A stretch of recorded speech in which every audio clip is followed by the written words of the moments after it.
Good evening and welcome to Generation Movie on a Monday night, one of the last two episodes of 2025 for us.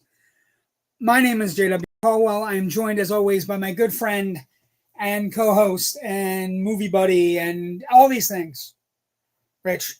Rich Drees, how are you tonight, buddy?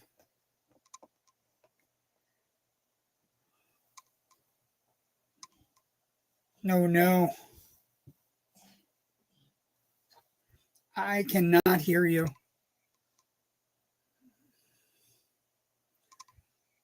Give me one sec. I'm wondering if everybody can hear Rich. I just can't. So bear with me. Hold on. How about now? Okay. We unmuted his mic. Give me a second. How about now? Can you hear me now? I can hear you now. Okay. Okay. Cool. When you rolled the opener, it normally mutes the microphone, but when the opener finishes, it unmutes, and it didn't unmute this time. So I don't know why. Well, there's a lot of StreamYard stuff going on. There's a lot of StreamYard stuff going on these days as my camera slips. God damn it. Nothing is going right. It's kind of thematic for the movie we're going to be talking about then. Yeah, nothing goes right. Good evening, friends.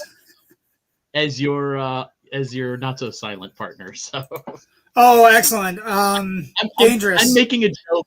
A joke that I'm not your not silent partner, and my microphone was muted.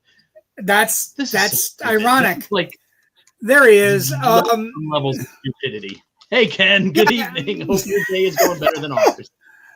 Okay, so let's. Are you okay? Did it go well? Yeah. We sentenced a man to death for which I thought parking violation was kind of strict, but whatever. That's about right for where we're headed. That's about right. If you said to me tomorrow parking violations around the White House are going to be punishable by death, I wouldn't put it past where we're at. We got news though. Let's hit the news and look at this. We got the news. We got news. I got graphics. Look, we're gonna love this. Ooh. Let's start with box office first. Five Nights at Freddy's 2. Usually the weekend after Thanksgiving is a down weekend at the box office. Kind of smart counter programming here by Universal to throw this movie out there. It grossed $64 million in its opening weekend domestically, and worldwide it's over 100 already. So it's at 110 worldwide already. Reviews have not been great, but it's a horror film, and it's a genre horror film, and it's a genre horror film propelled by teens that do 6'7" and like memes, and nothing can stop movies like that, I guess, would be the correct answer. So that movie grossed 64. Zootopia in its second weekend grossed 43, off 57%. But the interesting thing there is it's already grossed 220 million domestic. It's catching up to Wicked for Good, which it grossed another 17. Jujutsu Kaisen Execution grossed 10. And then Now You See Me, Kill Bill, The Whole Bloody Affair, Eternity, Hamnet, all bringing up the rear. But Kill Bill, The Whole Bloody Affair grossed 3.4 million. Worth seeing on a big screen, despite the director turning into a giant jackass this week. Yeah, he's been wonky this week. It's been a weird week for him. But I did get to see. I saw it today. And I came out of it specifically. Thinking to myself, and kind of like looking at it. I think it might be his best movie. I've always been a Reservoir Dogs person because I feel the stripped down Tarantino is better than amped up Tarantino. Crazy. I'm going to throw everything in Tarantino. I think Reservoir Dogs, the simplicity of its structure and the idea that it has iconic scenes without trying to be iconic is like one of my favorites. Obviously, most people feel Pulp Fiction, but rewatching Kill Bill, I will say to you, Rich, in this version of the movie, the whole bloody affair, uncut, kind of changed around a little bit, like pieces are moved here and there. It kind of like, it flows better. The narrative structure is better. The choice that they needed at the end of the first one for like a cliffhanger when it originally came out is not necessary here. And so when you don't have that, when Beatrix Kiddo comes around the corner at, in the face-to-face, the final chapter, and sees her daughter, it hits the audience, it hits her, like a ton of fucking bricks. It's funny because that was like when I went and saw it on Friday night, a friend of mine who I didn't know was going to be there, I was literally in the row in front of me, in the seat in front of me. So at the intermission, we kind of like huddled up and started trading notes about things. Of course, the extended anime sequence with the whole elevator sequence is amazing. It's worth great seeing to see on a big screen. Nice to see House of Blue Leaves in full color all the way through. The narrative structure and the choices by this director's cut or this whatever it is makes the movie better. And losing that line right before the intermission of how do you think she'll react when she finds out her daughter is alive is a great cliffhanger when you have the movie split into two halves with a 6-month intermission basically in between, right? And you kind of like that's kind of like a kick to the gut, and you're just like, oh my god, and now I gotta wait. But you don't need it for seeing the whole 4 hours and so right together. It's a real like I was thinking about it today, and it prompted my prompt tonight.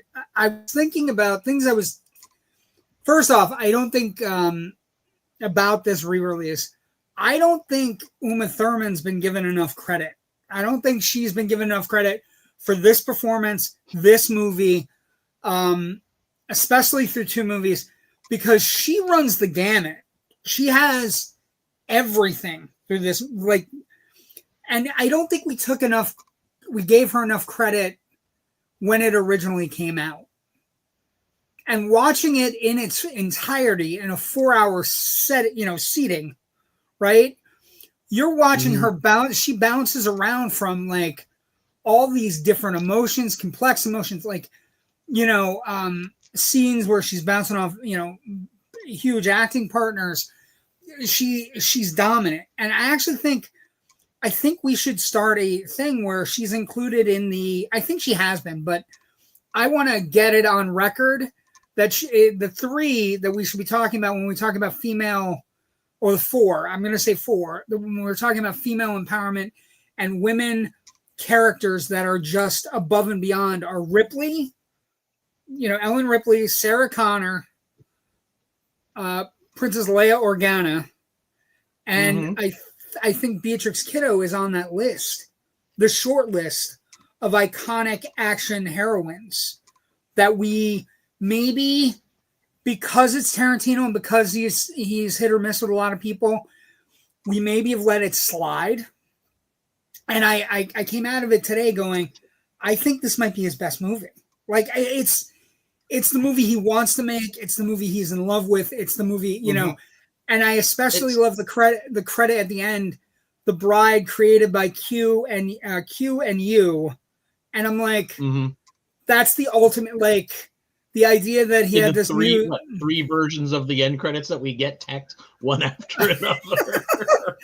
The longest end credits to get to a Fortnite heavy anime sequence that is fine.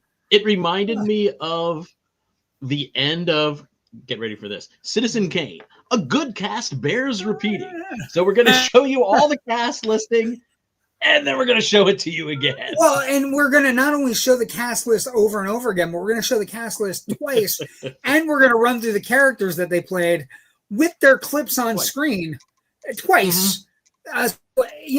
but I came out of it thinking I don't know that I'm going to change my list, but I think it bears a theory that, that it could be that Kill Bill is Tarantino's best film, especially in this form. And I know people don't have a lot of time to go to a 4.5 hour screening of a movie and they're nuts like we are. Mm-hmm. And I understand that. Mine started at 6:00 and I was getting home at 11:30. Yeah, mine started at 1:30. I got home at 7:30. So I'm exhausted now, but I'm also, it is a commitment, but I also think it's the best version of the movie. If they don't release it on Blu-ray or 4K or, for streaming, if they don't, they're crazy. Because I think people, because I think people came out of this, everybody was buzzing and just like remembering it. There was one guy who was a little chitty chatty during the intermission, but it was okay. He was trying to remember how things pieced together, and I'm like, I threw my head. I was in front, and I threw my head back. I'm like, Bud's next. Bud's, because he was confused. He's like, I think L's next. I'm like, no, Bud's next. After the intermission, it's gonna be Bud. We're gonna get Bud. We're gonna get L eventually. Also, I don't remember it in theaters, but was there a question mark through L's name? I didn't remember that. I believe so. Yeah. Okay. I just want to make sure. I would have to actually go and pull the disc off and pop it in and check. But I think there's going to be a full release of this. You don't invest the kind of money here that they did to pull it all together like this and not continually capitalize. And but the other thing something I'm going to be saying about another news news story coming up. We're. So don't worry, folks. You didn't black out and hear me say the same thing twice. I am actually going to be saying the same. Well, and the other thing is, how many versions of that fucking thing have we bought? Anyway, we'll get there when we get there. But I came out of it today thinking it's one of his best films. It's in the top 3 for me. I think it's better than Pulp Fiction. I'm making that analogy right now. I think it's a little bit better than Pulp Fiction in the sense that it's more controlled. You know exactly what he's trying to copy, and there's more of an emotional story. And Uma Thurman is fantastic. Somebody I saw online said if this movie had been released originally as one and not split into two, the splitting of the movie into two basically cost her an Oscar nomination. At least one. Can't be mad at that statement. Mm-hmm. No, and I think it ties back to what I said. I feel like when you watch it as a 4-hour movie, you realize how much fucking work she's putting in and how great she is. I came out of it going, it's one of the best female heroines ever put on film. She is absolutely astounding. Like the House of Blue Leaves. That's the other thing I was coming out of like in my head during intermission was one, I got to go to the bathroom and get another soda, and two, priorities, and two, I feel like House of Blue Leaves is one of the greatest action sequences ever put on film. Like as I was watching it, I was sitting there thinking, my God, I wish I was sitting here watching this with a friend of mine who works as a professional stunt person, because they would be cackling with joy at some of those gags. It's batshit insane. Yeah. It's incredible. It's well done. Go-Go is one of those underrated villain characters that we just, and Oren I think is my favorite villain of the piece. Although Bill is he is an absolute bad person, but that sequence, like the emotional jumble you get when she comes around the corner. And he has been a good dad for 4 years. It's just the movie really hit me today, and I if you get a chance to go see it, Kill Bill, the whole bloody affair, deserves to be seen on a big screen. You don't have much time. Yeah. Next story, Rich, and Joe kind of commented on it a little bit. Let's talk about. Hold on. Let's talk about this. I've got thoughts. Hey. Warner Brothers, Netflix, Paramount. So as we're taping the show tonight, what has happened is we have an $80 billion offer on the table, and in change. and a $5 billion bailout if the deal doesn't come across. So even if Netflix can't finish the deal, Warner Brothers gets $5 billion. Great. I'm happy about that. Fund, I don't want 3 years worth of movies. Yeah, I that's fantastic. I don't want Zaslav in charge of it, but okay. The next, but in a weird turn of events that you and I both kind of laugh at and go, it's so Veruca Salt in 2025. We have a hostile takeover bid. Paramount today launched a hostile takeover bid, starting a potentially bruising battle with Netflix, where they offered $108 billion in stock and in cash. And now the difference here, though, because I've been spending like all weekend basting in this news, and I've been following it fairly closely. The Netflix offer of 80 whatever billion is for the studio and for HBO Max, and that is it. All the linear stuff that Zaslav was looking Netflix wants no part of any of it. He doesn't want any part of the garbage. Netflix wants no part of the trash. CNN, they were spitting all those off. Now, my big concern here is separating the studio, which owns all the rights to the films that air over here on Turner Classic Movies, could be a problem for TCM. And that concerns me as a longtime TCM person and as a film, lover. I think everybody should be concerned about that. Yes. That's a fair concern. People are like, well, why didn't they initially take the Paramount bid? Because the Paramount bid, the hostile takeover part of this bid is we want to buy the studio, HBO, plus all the other linear cable streaming things. Now, the reason Warner's might have turned this down initially is they knew what they felt was worth for the studio and HBO. And that's what Netflix was willing to pay. That difference of $20 billion or so, they might be looking at that going, okay, you're only valuing the linear channels at $20 billion, and we think they're worth more. So that's why they and Zaslav that bid. And Zaslav has always been. God, I'm sorry. Yeah, and now David Ellison is throwing him, his temper tantrum, and like we said, Veruca Salt. I want my Warner Brothers now, Daddy. I want my golden studio goose now, Daddy. Yes, exactly. And it's and these are binding offers. You want to know what the first round was non-binding. Warner's basically said, just tell us what you're willing to spend, and we'll figure it out. And then Warner's for the second round said, okay, tell us the bid you actually mean, and it's binding.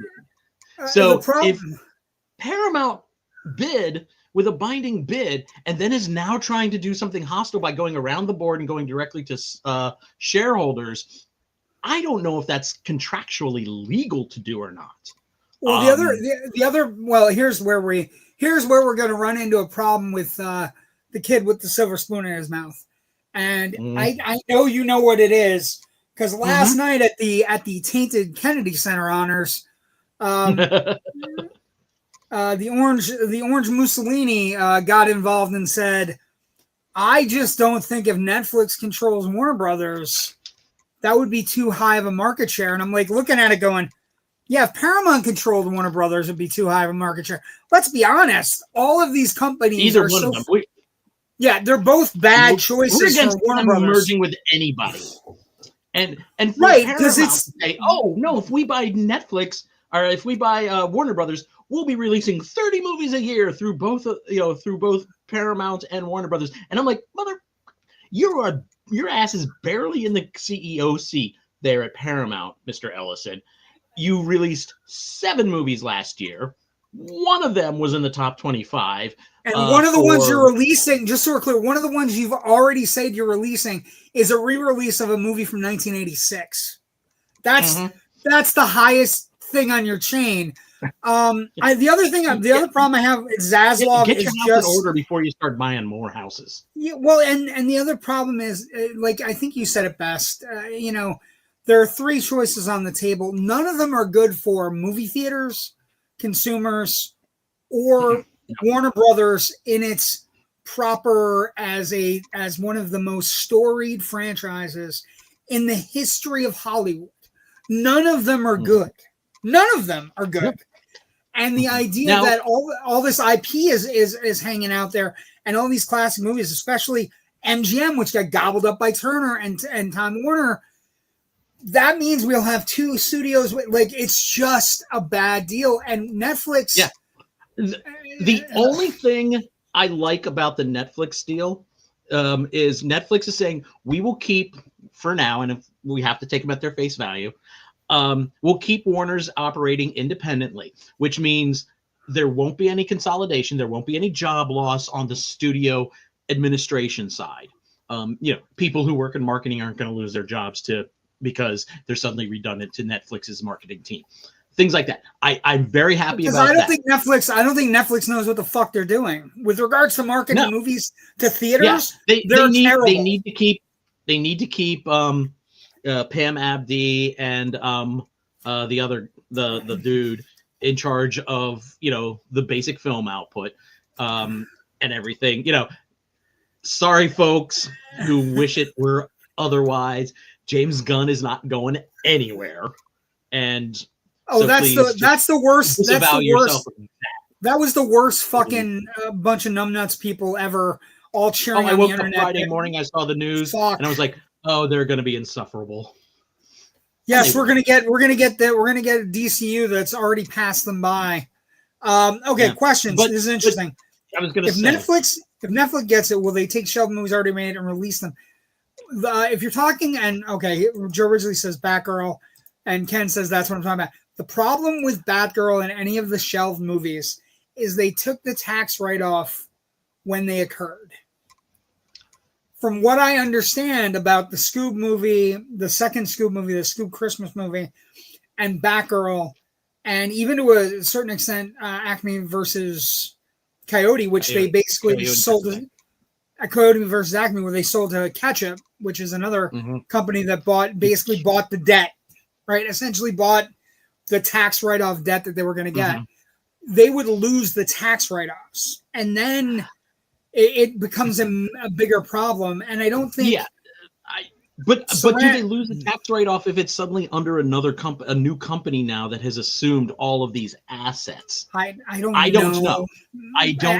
Now, I didn't like that first Scoob movie, but the second one, they were literally recording the last bit for the I didn't hate it. I'm not gonna when it was canceled. Yeah, it was terrible. It was all they have to do is they recorded it anyways. They said, "Fuck it, we had the studio time booked. The musicians were here; they were going to get paid anyways. Let's just record it." So they have a completed movie. Basically, they just need to do a final sound mix, and it's ready to go. Right. Batgirl was still in the midst of editing. It was still in early editing. They still had a round of scheduled reshoots they needed to do. They said, okay, we know we're going to have to do so many reshoots over a week. We have to fix something. And I think Batgirl, it's a lot. It's not as deep into post-production as to make it's not as ready to get it together. Boom. Right. It's not as ready as Scoob or Cody versus Acme. I would say there's probably a $30 to $40 million you would need to invest on Batgirl to get it shipshape to be released. And I just don't think it's on. Even if I don't think it's on plate. I don't think Netflix. I mean, I would love to see it. Honest to God, even just read the flipping script. But we have I just Brendan don't think Fraser it's on the plate. Out here doing press for. Michael Keaton was getting an award in Pittsburgh and talked about it, and he said, "I thought it was a really good Batman performance that I wish people had gotten a chance to see." And he thought the girl was really good as Batgirl, which is if the best Batman is saying that about you. But I'm not happy with either one of the choices. I think Paramount. I think this Ellison person. I think he's batshit insane, and he has way too close a tie to the buffoon. And I'm a little bit concerned about that, but I feel like I think Netflix has to start worrying that their deal is going to get scuttled unless they, Ted Sarandos heads up to the White House with a gold Netflix trophy or some sort of January 6th documentary where everything is great. So I don't know. You got to remember too, the president is a bit of a windsock, and he will flip to whichever way the wind is blowing, and by blowing I mean blowing up his butt. Also money, blowing money. He's mad at Paramount. Yesterday on 60 Minutes, there was the Marguerite Taylor Greene interview where she was critical of Trump, and Barry Weiss is supposed to be handling these things, Rich. Barry Weiss is supposed to be handling these things.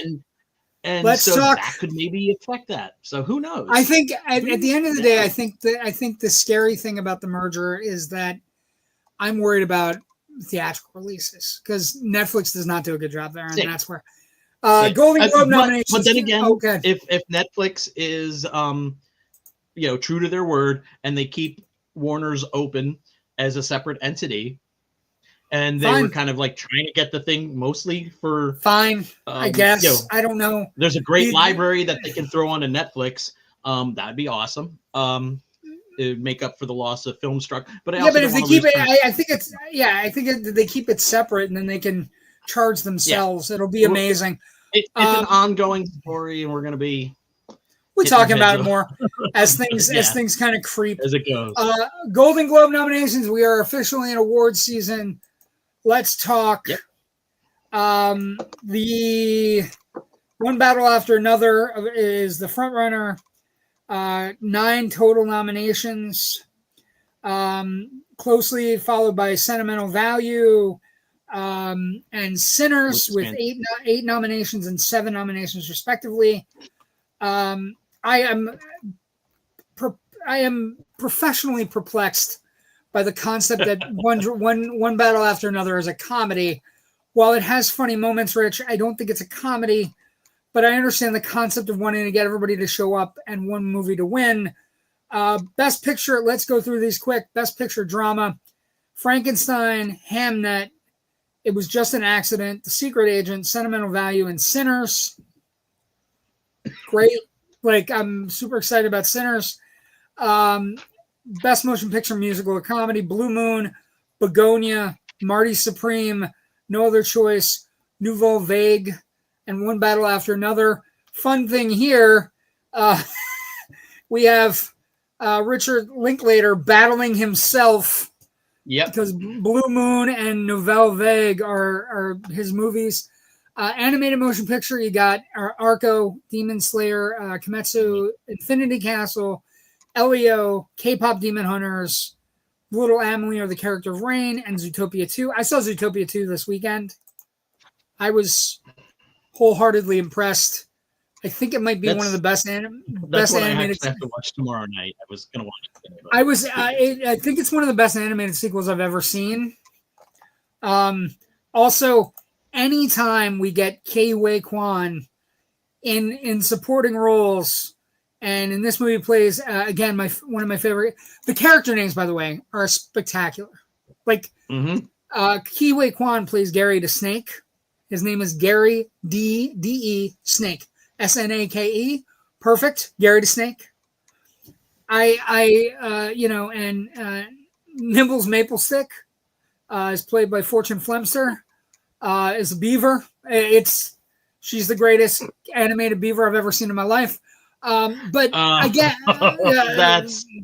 there's jokes there that aren't for children. It is. But like I said, there were some snubs. There were some crazy things going around. But for the most part, everybody got nominated where they needed to get nominated. I think I was looking at some of the nominations, I didn't get to supporting role in a motion picture. Emily Blunt, I hated that performance. Ariana Grande, Elle Fanning, Inga Ibsdottir Lilius for Sentimental Value, Amy Madigan for Weapons, and Tiana Taylor for One Battle After Another. Supporting actor, I think, is going to be very competitive as well. Here's something, though. Go ahead. I was okay. First of all, my annual "I hate the Globes" speech. Just Sure. go back and listen to another episode. I hate the Globes, but one of the performances I think that was great this year, and I thought was snubbed. I don't think anything actually from the Testament of Anne Lee got nominated, and Amanda Seyfried's fantastic in this movie. She really is. And when it comes out in a couple of weeks, you all will see it. And No, she got nominated. Oh, okay, She's, she did. Okay. Best performance by female actor in a motion picture, musical, or comedy. Rose Byrne, Cynthia Erivo, Kate Hudson. But it's such a drama. I don't think of it as like again. It's ridiculous. If you think Begonia is a comedy, I have news for you. But the female it's a dark satire. So female comedy. There are moments where I laugh. But I'll give you an example. Female comedy: Emma Stone, Begonia, Amanda Seyfried, Testament of Anne Lee, Chase Infinity, One Battle After Another. There are 3 movies that aren't super comedies. Kate Hudson's Song Sung Blue, that looks like a comedy. Cynthia or a musical. Cynthia Erivo in Wicked for Good, also a comedy or musical. And Rose Byrne, If I Had Legs, I'd Kick You, also a comedy or a musical. It's a very dark comedy. But it's another great performance. Yes. This is why I'm glad I'm in the middle of filling out my my nominations for the Philadelphia Film Critics Circle end of the year awards. It's just straight performance. It's not categorized as drama or music. Well, and I think so the Globes get to invite more people. Is where the Globes get to invite more people is what I think it is. And I think that's part of the allure. I have people I'm pulling for already. I think Eliiott for me is somebody I'm pulling for. I'm pulling for Sean Penn. Sean Penn was tremendous in One Battle After Another. Never has great movies this year. There have been a lot of great movies. And supporting actress, I love everybody involved, but if we have a chance to give Amy Madigan an Academy Award, I'm all in for that. For a performance in a horror film, I'm down. It reminds me a little bit of oh my God, I can't think of her name, Ruth Gordon for Rosemary's Baby. You know what I mean? Like it's yeah. It's that kind of performance. Best director motion picture. Let's go over them really quick. Paul Thomas Anderson, One Battle After Another. Ryan Coogler, Sinners. Guillermo del Toro, Frankenstein. Jafar Panahi. It's just an accident. Pahani. Sorry. Joachim Trier for Sentimental Value and Chloe Zhao for Hamnet. I feel those are close. Those are close to our final 6 for the Oscars as well. So it should be a good night. I think we're gonna have some interesting things. I think another big battle that's developing. K-pop Demon Hunters is going to win awards. I don't know if it's going to be for just songs or if it's going to be they're going to take down the Disney machine. And I was talking to a friend, and he told me point blank that it was on the heels of the Warner Brothers Netflix thing. There's another studio that's having a major problem with Netflix right now, and he was telling me about it because he was saying because he's in negotiations or something, and he was talking to some of the people that work in Sony's department, and they realize they are contractually obligated to turn K-pop Demon Hunters 2 over to Netflix, and they are fighting right now the suits, saying we should void this contract because this is bigger than anybody could have expected, and we should fight it out. Well, I mean, look, I'm gonna say you negotiate the best contract you think you're gonna get, and I'll compare this to an odd thing. I'm gonna compare this to Alan Moore's contract with DC for Watchmen. Alan Moore thought Watchmen was going to be disposable. He'll write it. They'll publish it. When it goes out of print, he gets the rights back. No one counted on that miniseries being as iconic as it became and just staying in print constantly, always selling new stuff. And Moore kind of got a little pissy about it. And now he's just kind of, cut himself off from all comics superhero comic stuff, but it's the same thing. At the time, no one knew Watchmen was going to become this gigantic phenomenon that's now generational. And same with K-pop Demon Hunters. They're, Sony was like, we don't think it's kind of disposable. We're not. I don't understand. And Netflix was like, we always need content. We'll take it, and boom. I can't understand it because the Mitchells versus the Machines was so well received. Same goddamn company. Anyway, okay. Joe writes, I refuse to give Netflix or Paramount any more money than I already do. Netflix and HBO Max is already over $40 a month combined. Get Paramount Plus for free with Walmart, but pay extra for commercial free. Yeah, I think we're headed towards one streamer, and oddly enough, it's going to look like cable. Anyway, yeah, the streaming singularity. I think if Netflix keeps HBO separate, and I think they kind of want to have, yes, we own this prestige outlet. If they keep that separate, they will probably wind up offering a bundled Netflix and HBO Max. Yeah, everybody's bundling. Let's get to the last story because we got stuff to cover, including one of the greatest cult films ever made that we're talking about tonight. That movie, of course, is this movie called The Silent Partner. Yep. Do you believe in Santa Claus? Do you still believe in Santa Claus? I don't after this movie. It will make you think twice. But the last story has to be for us, especially this announcement. Unaltered original Star Wars re-release in 2027 for the 50th anniversary of A New Hope. When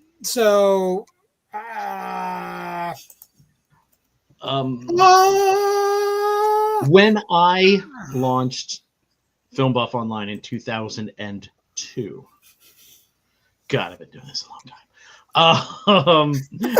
One of the very first editorial pieces I put up was how much I did not like and thought the special editions they're fine, but keeping the original versions out of public access was a disservice to the films and to film history. And honestly, I think a lot of the changes in the special editions aren't good. So it's something I've been advocating literally for a quarter of a century. And I am so fucking happy to see this coming. Well, a couple things. One, Disney realizes how much money it'll make. It's going to make a ton of money. It will be a life-altering event. It will be this day where all these 50 something people crawl out of their holes to go to a theater all at the same time. What I will say is, I think the most interesting thing about the debate, like, for example, I mean, the biggest debate is the hand shot first thing, or Greedo shot first, the stupidest fucking thing ever. But the bigger debate within everything, Han shoots first because Han's Han. Anyway, yes. and it's the start of his character arc. Yeah, the reason we fucking love him is because he does shoot first. He fucking shoots at Vader, for fuck's sake. It's not going to work, but we're going to go. I mean, that's his first reaction when the door opens on Bespin is 3 shots and his gun's out of his hand. And then he's eating dinner with Vader, which has to be fucking weird. Anyway, but what I would say is the greater debate is the debate that Lucas has had with the fans since the special editions and since this concept of who owns art. Is it the people who love it and put it on a pedestal and give you all this money so that you can make 75 editions of a movie? Or is it the guy that made the movie and kind of lost touch the moment Gary Kurtz left the franchise and has been surrounded by, that's a deep cut, has been surrounded by yes people since. If you don't know anything about that, folks, if you're watching our clips and we're talking about Star Wars Unaltered and you don't know who Gary Kurtz is, please go look him up. He was a producer on the first 2 Star Wars movies. He was a genius, and he was one of the only people that ever, on a regular basis, told George Lucas, no, we're not doing that. And he left after Empire, and we got Return of the Jedi, and one of the things Kurt said is, I understood that I was no longer needed or wanted, because we're not making movies, we're making toys. And while I love my toys, they're everywhere. They surround me in this room to this day. He's kind of not wrong. He's not wrong. Can't be. But too mad I think that's the biggest debate. The biggest debate has always been who owns the art. The people who love the art and give you money to watch your art, or the guy who owns the art, who again has seemingly lost touch, doesn't give a fuck, hasn't cared for a while, sold it to Disney.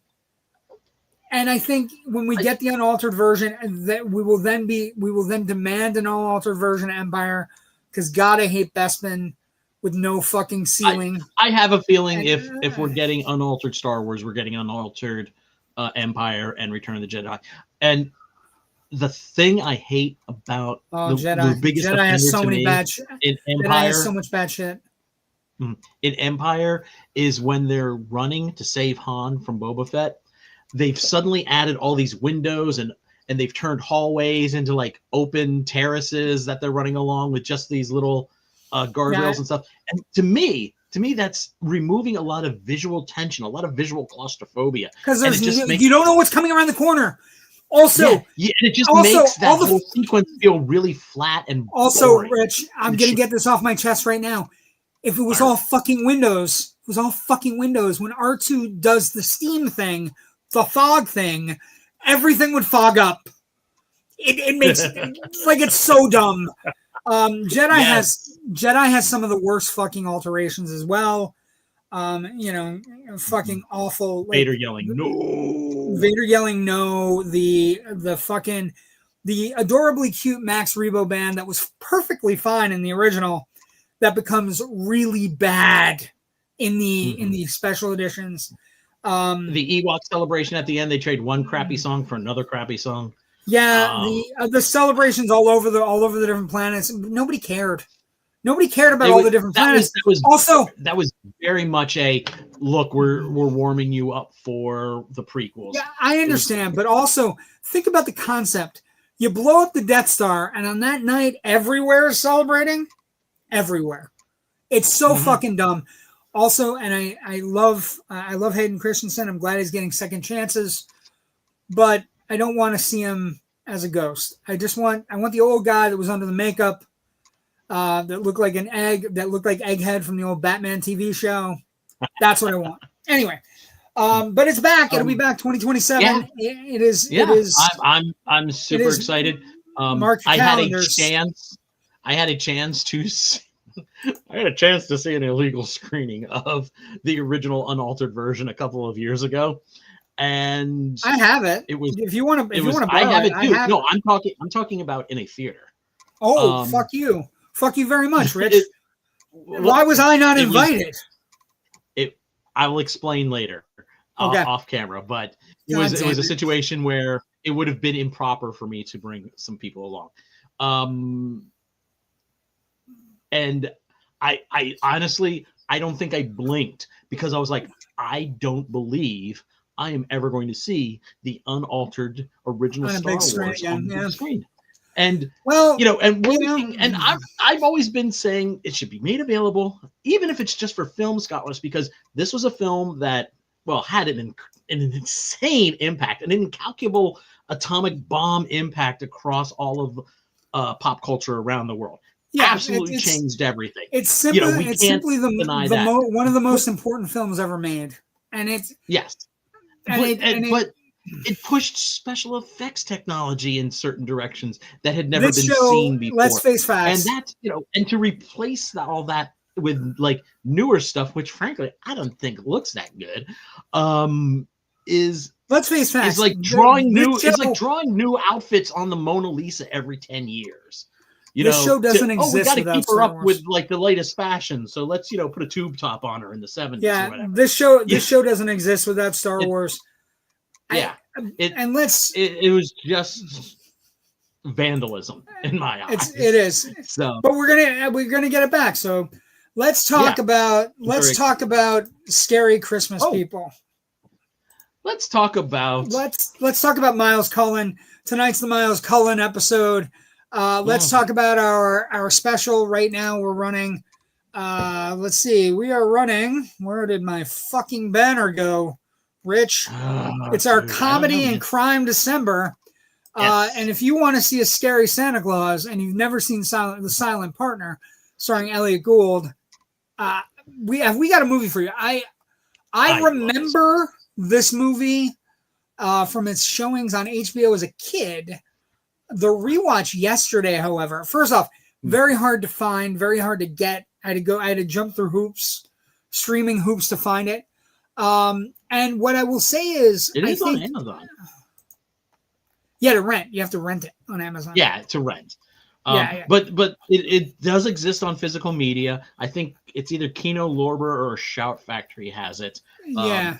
So if you throw yourself $3.50 to rent it and go, wow, this is really good, I need it on my shelf, it's easy to find.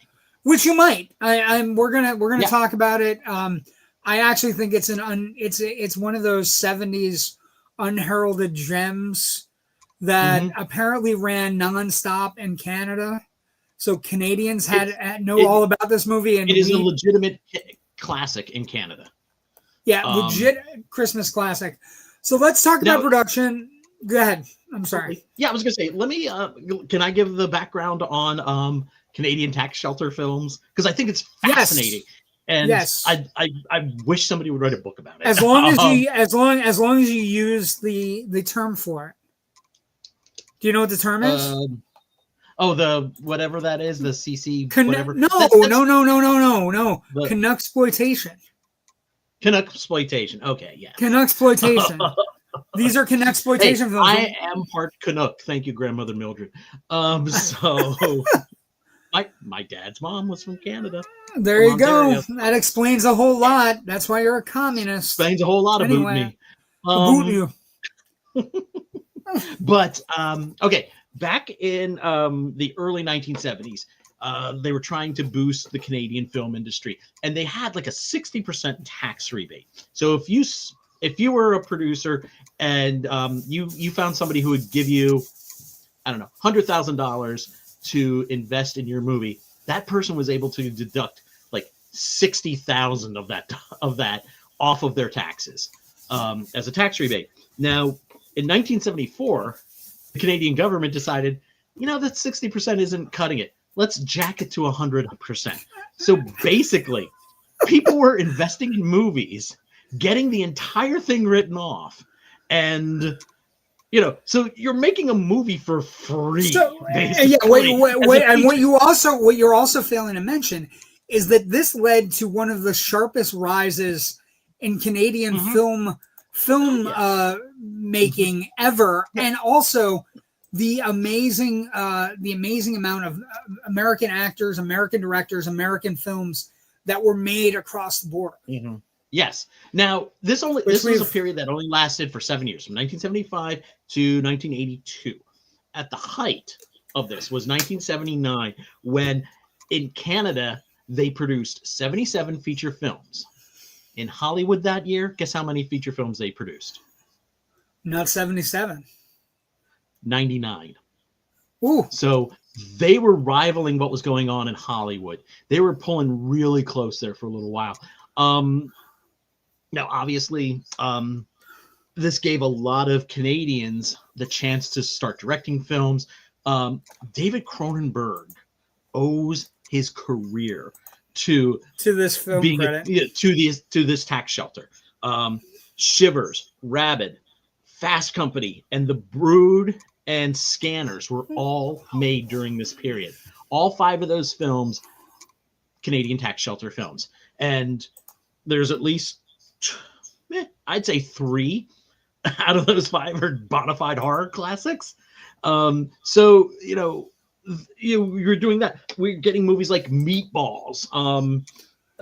Bob Clark directed Murder by Decree with Christopher Plummer, which is another great thriller.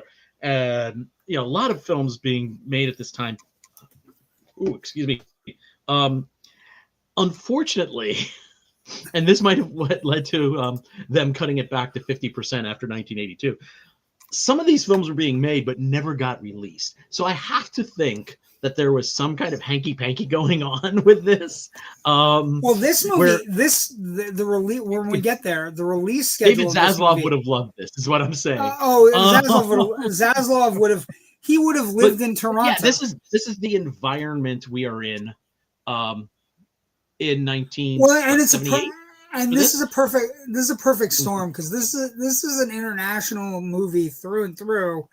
Because you look at the Canucksploitation, you look at Eliiott Gould and some of the actors, you look at Savannah York, who's the female star, you look at Plummer, who's both English. The writers and directors are both Americans as well. They base it on a book called Think of a Number, which is a Scandinavian book. So and here's where it gets really interesting. You wonder why we tie these things together, right? The person who wrote the screenplay for this movie, Rich, is Curtis Hanson, who wrote LA Confidential, who is another one of the Christmas set noir. Another Christmas set noir. And he was just one of the great noir directors in the 90s. Like, just a fantastic director, made really great movies. But this is his first script, and here's where you get some stories. So he writes the script, he bases on the Scandinavian book called Think of a Number.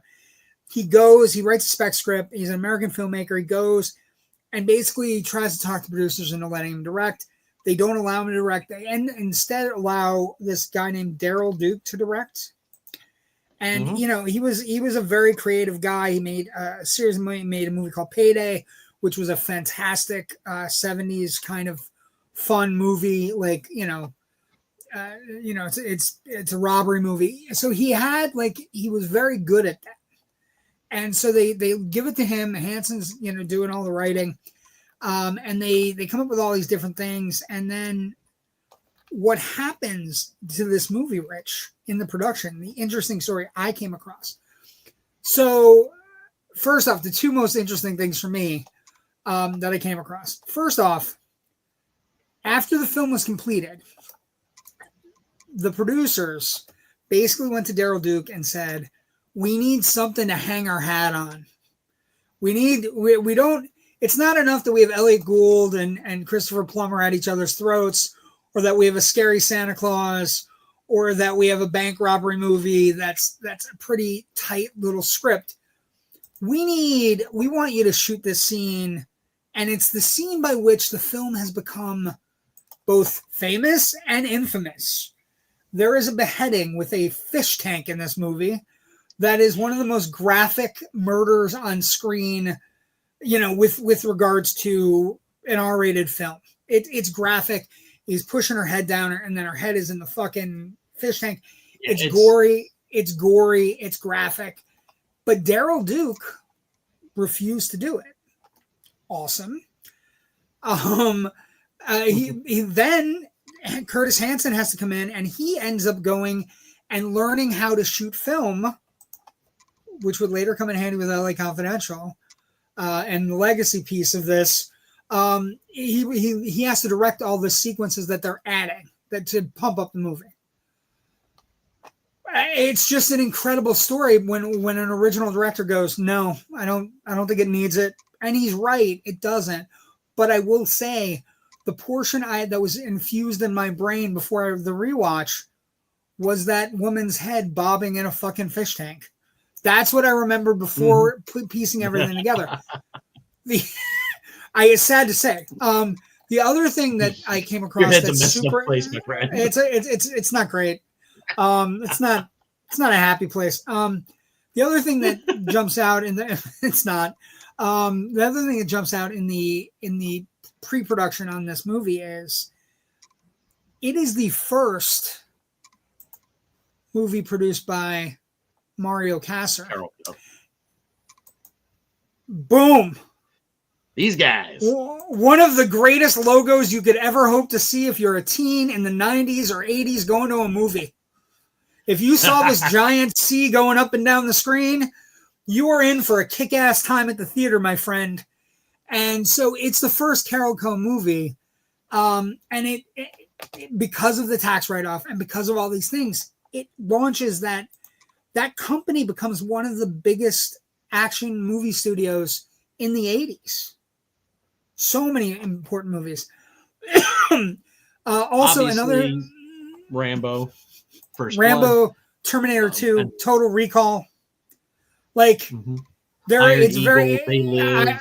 There's so many movies that are Carolco movies. Deep Star 6. Yeah, Deep Star 6. Oh, there's a good one. The Deep Star 6 and Leviathan are the two that year where we had wacky underwater movies. Leviathan I thought was better. But anyway, just because I thought it was cool that they were infusing Russian vodka with but they also DNA altering mutants. They've done, they did Chaplin. They handled distribution, international distribution on Reservoir Dogs to take it back to. It's not a joke of a company. And Showgirls, Cutthroat Island, Stargate. The other big thing in the production of this movie is they landed a movie star. Eliiott Gould had basically was optioning the original book, and he read the script for that. He had read the original book, and then he had read that this was a script based on the book, and he's like, it basically the fondling of getting Eliiott Gould to sign on to this movie was essentially him and his agents sitting down in a room with Daryl, the director, Daryl Duke, and Curtis Hanson, and in 10 minutes, the very impulsive Eliiott Gould going, "Yes, I'm in. Sign me up. Love it. I love the script. Sign me up." And his, even though his agents were like, we don't know what we're going to get here. And he's like, "No, I like it. Let's do it." And so those are the interesting things with production. The tax write-off is a big one, but also that it started Carolco Pictures. Curtis Hanson got his feet and beak wet learning how to direct. And then, so box office. Now, very rarely do we not have anything to talk about, but we don't have anything to talk about. This was a weird sequence of things.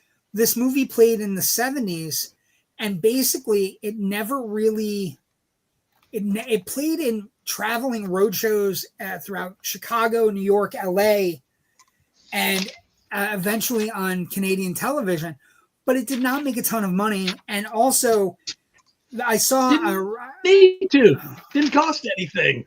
Didn't cost anything, so we're getting rights. But I will say that where it comes up most is I watched an old review of this movie from Siskel and Ebert when they were in their sneak previews days, because it was in the 70s, and they basically say, we got it in Chicago, but it's only going to be here for a week. And I was thinking about but they're like, it's going to be traveling around to your local theaters. If it gets to your town, by all means, you should watch it. So it's like one of those things where the box office is non-existent. I couldn't come up with any numbers. It's a big thing for me. And where we jump is critical response then and now. Critical response then was fantastic. This is one of the best reviewed 80s movies or 70s movies you will ever see. And the accolades were critical. Roger Ebert led the charge March 30th, 1979. Chicago Sun-Times, 3.5 out of a possible 4 stars. A thriller that is not only intelligently and well acted and very scary, but also has the most audaciously clockwork plot I've seen in a long time. It's worthy of Hitchcock. Gene Siskel, another person we really like on our show, he gave it 3.5 stars and said it's a very entertaining caper film. The film was predictable, but the characters are so joyfully written and played that you don't particularly care if you can't figure out what's about to happen. Janet Maslin, who's very tough, just as he did with Payday, Mr. Duke has put together a dense, quirky, uncommonly interesting movie, this time with a high quotient of suspense. He develops his characters firmly and fast, populates the story with a lot of them weighed down by the monotony of their lives, but still, senselessly, always on the go. And that's the thing. The reviews were off in the 70s. Very rarely, Rich, do we see everybody on board saying it's a movie you should watch. Also, if you like these particular types of movies, caper movies. And the rewatch, so a couple things. Eliiott Gould I think is very, I think he's very underrated. I think there's a small portion of the movie going public that understands how great Eliiott Gould is, and it is not from Ocean's 11 movies. No. Eliiott Gould is fantastic. He did, he got a lot of chances in the late 70s, early 80s to do all these roles. He got to play Philip Marlowe. We got this movie, however, he is spectacular. He is so good in this movie. He plays this bank teller that realizes before even the robber realizes when he's going to do it, that somebody's going to rob his bank. And so he starts stashing the money at his station so that when the robber does come in, he'll just give him a set amount of money and he'll walk out with the rest. It's a brilliant concept. And then it's turned on its head because the person that he decides to steal the money from is a homicidal maniac. Mm-hmm. Christopher Plummer is bone chilling in this role. He is. There's so many layers to his perversity. It's one of his best performances as well. It is incredible. To me, Gould has a thing where he kind of not quite goes over the top, but he's kind of pushing it in a big performance. And this is very much a restrained perforance from him. He's the guy that's been beaten down by life. There's a lot of internal stuff going on. Well, his dad's having dementia, is in a nursing home, which hits really close to home if you know anybody in that state. So he comes out of it. I was just with my father yesterday for his 90th birthday. I was thinking of you. I was thinking of you. But yeah, happy birthday, Mr. Drees. This evening's rewatch did kind of it cuts close to home if you have that going on. It hits that really hard. Mm-hmm. But Miles is this character that's stuck in a rut. He doesn't know what the rut is. He doesn't understand the rut, but he realizes that maybe the rut is monetarily based, and I don't want to be stuck in this role my entire life. And he's watching as all the other people in the bank that he works at, John Candy's in the movie. I was so pleasantly pleased to see John Candy in the movie getting a hot blonde. No, she does. Mm-hmm. She fucked somebody else first, but I don't care. Candy. And she's probably pregnant with that guy's baby. Baby. Yeah, it was a little there's a whole other movie happening with John Candy and them. And the blonde. I think it's fascinating that it's just kind of oh yeah, this kind of happening in the background. Story. Well, there's a lot of stuff going on. There's a relationship between Susanna York, who's Miles's person that he's interested in, but she's having an affair with her boss who's married. They get invited to the boss's party, and the boss asks Miles to take the girl he likes, but that the boss is also fucking. It's layered. It's layered. Everything. Neo-noir. Yeah, it's neo-noir. It's very layered. It's got a lot of stuff going on. It's got a lot of questions being asked.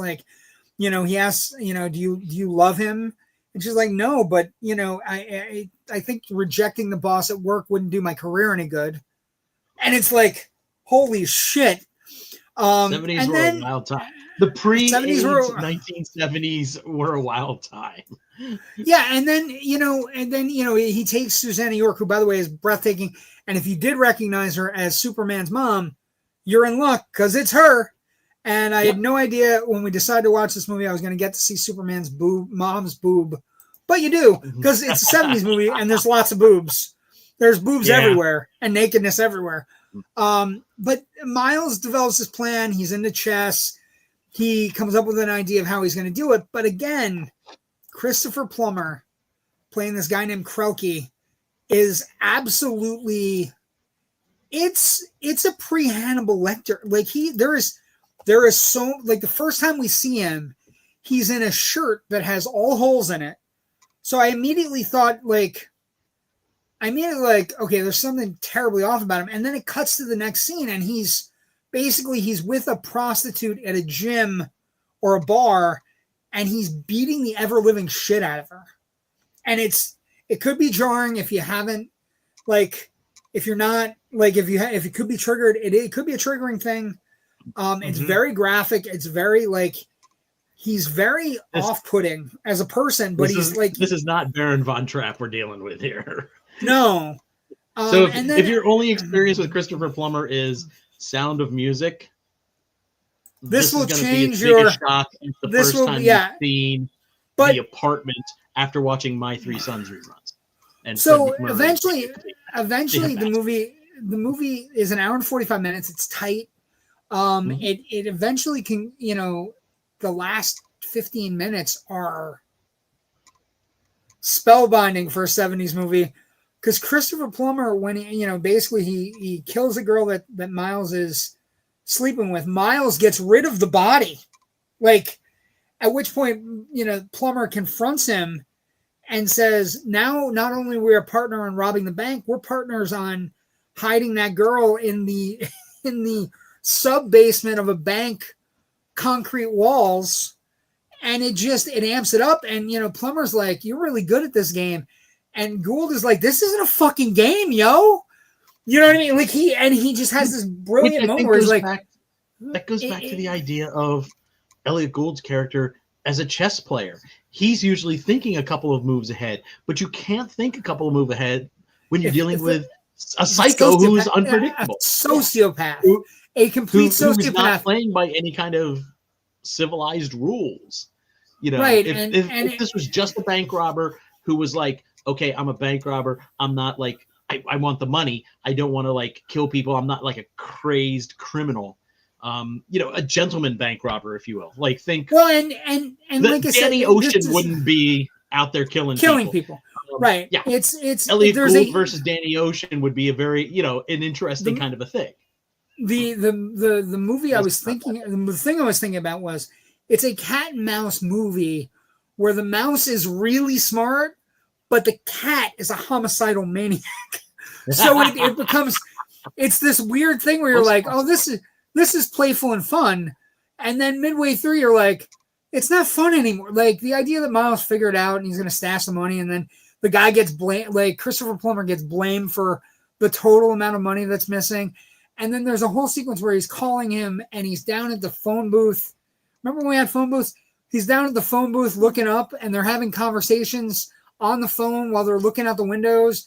And, Christopher Plummer's flashing a gun, and he's all tension. And he's like, you fooled me. You're really good at this, Miles. You're really good. And he's batshit insane, and it's amazing. And the last 10 minutes are a complete, like, Christopher Plummer shows up as a woman at the bank, and it becomes this thing where worst remake ever. And Eliiott Gould has this moment in here where he's like, look, I'm gonna give you the money, and then I never want to see you again. And Christopher Plummer's like, I want all the money, but you still might see me again because I'm gonna kill you. And Eliiott Gould's like, then why am I giving you the money?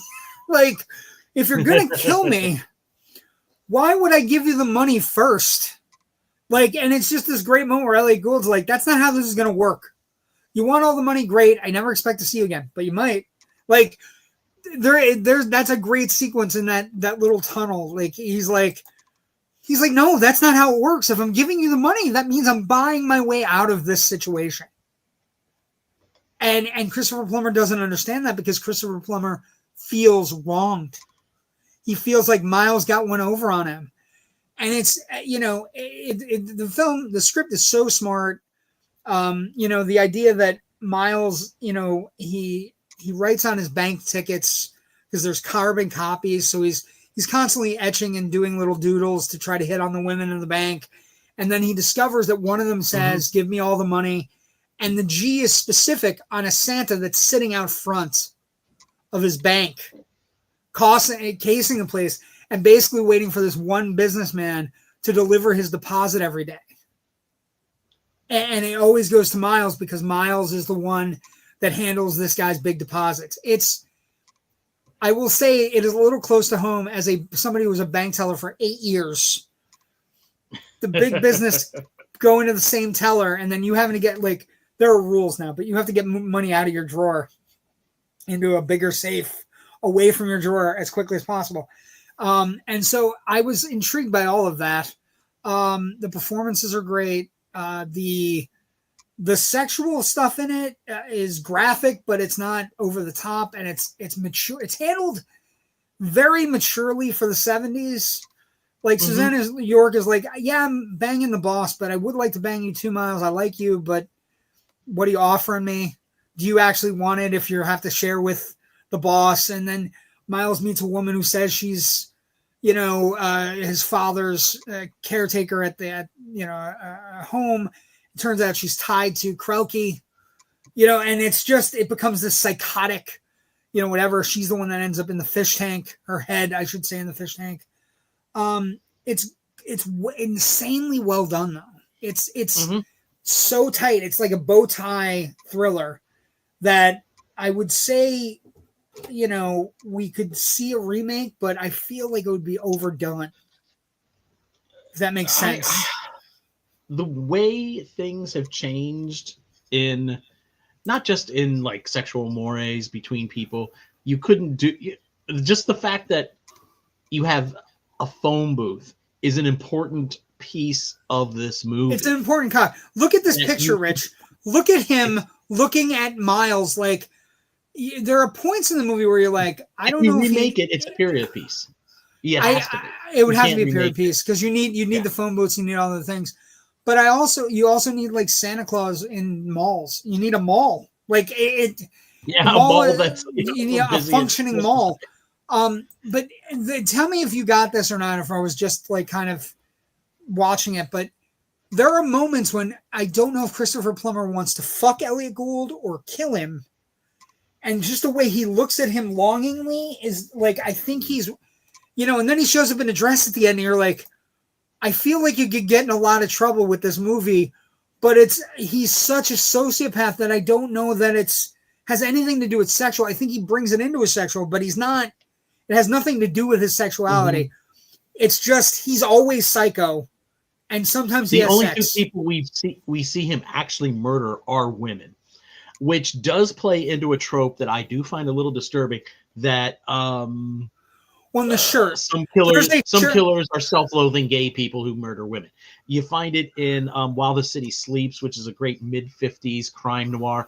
One of my favorite films about journalism, but I do hate that the villain in that movie is also, he's kind of like this conflicted, beat upon by his own mother, so he goes out and stabs women and stuff like that. It's I don't want to kind of go down this road for this film. I was just curious if you got it too. It's nothing I didn't really think about while watching. I didn't think about it at all. I just thought it for me, so I will never not. I mean, I didn't mean to. I'm joking, my friend. Okay. Thank God. But it's something I noticed. Like the shirt he wears is really weird. Like he has a shirt that he's walking around a bar in that is absolutely. And again, maybe it's 70s style, but it's like. And then he he's hitting on the women and the sex with the girl is not pleasant. He's looking at her body and he grabs her nipple in a weird way and then he beats the ever living shit out of her. To the point where people call the cops on him. And then later in the movie, when Gould tries to frame him twice and then realizes he can't frame him because he might roll over on him about the bank job that Gould has pulled off that he didn't. So it's such a great little movie. When he does get arrested and detained, it's for that attack we see earlier in the film. And when that happens in the aftermath, a couple of people come up and one of them says, "Hey, man, you can't be doing this all the time." They called the cops this time. So they very much say he's done this before. So yeah, he's got problems. He does have a violent misogynistic streak. Whether it's because he's a self-loathing gay man or not, I don't know. I don't think the movie gives us. I don't think it sets it up, but I do think there's enough longing in it. But I don't think that's what the movie is saying. I think Plummer maybe nuanced the performance because there's a lot of like this particular moment where he's looking at him, and then the moment like the sequence. I keep on going back to it. There's a sequence in this little tunnel where they kind of confront one another, and Plummer has a gun. Is like, I could just shoot you right now, and Gould's like, yeah, but you won't get the money, and then Gould's like, Plummer's like, great, you're right. I should get the money first, then I'll kill you. And then Gould's like, why would I give you the money? Like, It's like he's like, you know, it's like what somebody asking Plummer what time is it, and he's like May. Doesn't give a time, just says May. It's May. You know what I mean? Like, and you're just like, that's not a time. Why are you batshit crazy? But what I would final thoughts on it. It's one of the best thrillers about a bank robbery where you're rooting for the guy, but you also realize every turn the guy is getting deeper and deeper in a hole with something he does not understand. It's very much the movie I would also equate it with. It's very much like remember when in Dark Knight, Alfred talks to Batman in the Batcave, and he's like, just so we're clear, I don't think you understand this Joker guy you're dealing with. I don't think you get it. And Batman's like, what do you mean? I get everything. And he's like, no, I don't think you get this. I'm going to tell you a story about a guy who kept on stealing gems, and they burned the whole village down to find him, and he didn't give a shit. Just kind of let it happen. And he's like, yeah, but why would he do that? Oh, that's exactly the point. Plummer is absolutely insane. And every time he says something in the movie, you feel like him. Like, there's a sequence where the girl who gets beheaded later, goes to visit him at the prison, and she is working with Cullen to they're going to cut him out of the deal, and they're going to run away together. And he sniffs it out so fucking quick. He's just like, so you're coming to see me. Why are you coming to see me? Does he know? Where's the money at? And she's like, you didn't tell me where the money is, but you slept with him already. And it's like, how the fuck did he know? Like, so quick. Like, he's so quick. And it's just like, he's so insane, and it's such a nuanced but scary performance. Even when he's dressed as Santa, the way he's looking at Santa I've ever seen. It's the scariest fucking Santa next to Silent Night, Deadly Night, or all like weird Santa movies that involve Krampus. But when he's Santa is his disguise at the mall. He is batshit insane as Santa. Like there's a point where a kid comes into the bank, and he's like, Santa, can I get that? I just want to remind you, I talked to you, and I just want to remind you, this is what I want for Christmas. He's like, yeah, whatever, kid. And then the mother's like, I've never seen a Santa who hates children. It's like, lady, if you knew half of what this Santa does to anybody, holy shit. But it's a great movie. Legacies. So as you're looking at a legacy of a movie that everybody on Canadian television watched, first off, it's a John Candy movie, so let's rejoice. John Candy is in it at an early age. It's a very sweet small role. But it's a sweet role. It's not a John Candy role. I have a feeling that this was just written for anybody, and Candy kind of just came in and aced the audition. In Toronto, yeah, he walked in and aced the audition, and basically, somebody was like, "We want to see him on screen again." And I meant to look for him this time around, but I forgot. One of his SCTV and Second City alumni friends, Tony Rosado, is also like in one of the bank sequences as a customer, but you don't really get to see him that much. It's kind of like a quick little cameo thing. He's uncredited as well. He's uncredited. So that I would not be surprised if John Candy was kind of instrumental in getting him in for that, because he's that kind of a nice guy. So a couple things. Legacy of this movie is interesting. This film was nominated for 11 Canadian Film Awards called the ETROGs, for those who didn't know. It won Best Picture, Best Feature Film of the Year. It won Best Direction. It was nominated by Best Lead Actor Christopher Plummer in a lead performance. Best Performance by Lead Actress Celine Gomez. Best Art Direction, Design Feature, Trevor Williams, and Best Overall Sound, David Lee. It won 3 out of 11 award nominations at the Canadian ETROGs. Also, if you think about movies where people are batshit insane, the one that comes to mind the most, screenwriter David Koepp credits this movie, The Silent Partner, as a movie he saw and worked with Curtis Hanson on, with creating and making the world. Do you remember Bad Influence from 1990? Yeah. It's a Curtis Hanson movie. David Koepp, basically, it's Rob Lowe and James Spader, and it's a fun little thriller from the 90s. This movie is a direct result of David kept walking into a meeting with Curtis Hanson about a script saying, I loved your silent partner. And Curtis Hanson going, oh, you do? We should make a movie together, which is great. Also, The Bedroom Window is a movie that credits the people who made The Bedroom Window from 1987, credit this movie as a big movie. And, you know, it's probably, and this is from Gail McDonald, the Globe and Mail, a Toronto newspaper. It's one of the few truly good films to come out of the tax shelter heyday of the 1970s. Which is interesting because this is something we're talking about. I mean, it's and Carolco came out of this movie, and so that means that you went to a movie in the 90s and you had a good time. It was an action movie. It had Arnold Schwarzenegger in it. It had this logo on it. So that's a legacy that we can all be proud of. And it's just one of the, I don't know. I can't explain how good it is. You just have to watch it and kind of bathe in it a little bit. And then, you know, the violence is jarring, and the violence against women is particularly jarring. But Plummer's performance is so good, and Eliiott Gould is so great as the everyman trying to get around, you know, the mouse who's really smart but has to deal with a fucking crazy cat, just batshit, you know.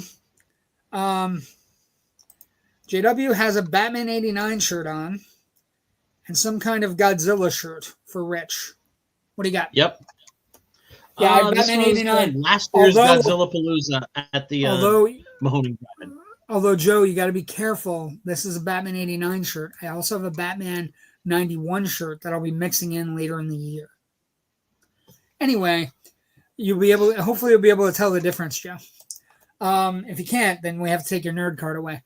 But final thought, Silent Partner, if you can, go out of your way, find this movie, watch this movie. It's amazing. Can't recommend it enough. Rich, where can people find your stuff? And then we'll talk about next week's show, which is our last of the year. We'll talk about best and worst. And we'll also have a big guest we'll talk about in a moment. Where can people find your stuff, Rich? All of my writing can be found at Filmbuff Online. We also have a Facebook page that lets you know when new stuff goes up. And you can find me on the socials at Filmbuff Rich on Twitter and Blue Sky. So mine is JW the Movie Guy, Facebook, Twitter, Threads, Blue Sky, IMDb, all those good things. Next week, we get real lucky.